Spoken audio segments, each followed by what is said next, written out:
আপনি ধরুন খুব আনন্দে আছেন, সেলিব্রেট করবেন, সুন্দর করে খাওয়া দাওয়া করবেন। আপনার মেনুতে কি কি থাকতে পারে? চিকেন, মাটন, ডিম, অর্থাৎ এই ধরনের খাবার যেগুলো খুব কমন ব্যাপার। কিন্তু জানেন, একজনের কথা বলবো যিনি তেলে পোকা থেকে শুরু করে বাঘ কাউকেই বাদ দেননি। যার কথা বলছি তিনি হচ্ছেন বাকল্যান্ড। তার প্রিয় খাবার ছিল যে সুন্দর স্যান্ডউইচের ওপরে মরা ইঁদুর। শুনে একটু অবাক হচ্ছেন তো যে এই ধরনের খাবার কি করে খেতে পারে একজন মানুষ।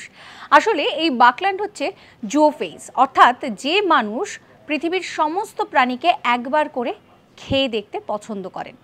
বাকল্যান্ড তিনি মূলত ভূতাত্ত্বিক ছিলেন, সেই নিয়ে তিনি পড়াশোনা করতেন, প্রচুর চর্চা করতেন, তিনি অধ্যাপনাও করেছেন, কিন্তু তার বেশি পছন্দ ছিল এই ধরনের যে সমস্ত জীবাশ্ম রয়েছে সেই নিয়ে কাজ করা। তার স্ত্রী, তিনি ইতিহাস নিয়ে চর্চা করতেন এবং স্ত্রী এবং স্বামী তারা দুজনে মিলে একসঙ্গে কিন্তু এই যে গবেষণা, সেই গবেষণা চালিয়ে যেতেন। তিনি বিভিন্ন জায়গায় ট্রাভেল করেছেন, বিভিন্ন গুহায় গিয়েছেন, সেখান থেকে জীবাশ্ম সংগ্রহ করেছেন। তার মূল উদ্দেশ্য ছিল যে জীবাশ্মগুলোকে সংগ্রহ করা তো এক, এবং দ্বিতীয়ত প্রাণী বিন্যাসের যে ব্যাপারটা সেই ব্যাপারটাকে বোঝা, এবং তৃতীয়ত ছিল সেই সমস্ত প্রাণীদের মাংসকে খেয়ে দেখা।